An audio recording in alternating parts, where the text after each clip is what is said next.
خواب میں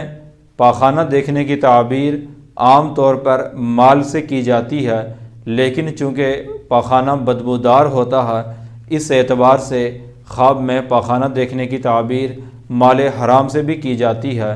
حضرت دانیال علیہ السلام فرماتے ہیں، خواب میں انسان کا پاخانہ دیکھنا مال حرام، کسی جانور کا پاخانہ دیکھنا مال حرام کی علامت ہے، اور خواب میں کسی درندے کا پاخانہ دیکھنا ایسے مال کی علامت ہے کہ جس کو انسان ظلم اور طاقت کے ذریعے سے حاصل کرے گا۔ اگر کوئی آدمی خواب میں دیکھے کہ وہ پاخانہ کھاتا ہے، اس کی تعبیر ہے کہ خواب دیکھنے والا دنیا کے مال پر حریص ہوگا، دنیا کے مال کی محبت میں مبتلا ہوگا، یا بہت زیادہ کنجوسی میں مبتلا ہوگا۔ اور بعض اہل تعبیر بیان کرتے ہیں کہ ایسے آدمی کو جادوگر عورت ملے گی، یا اس کو ایسی بیوی ملے گی جو حرام خور اور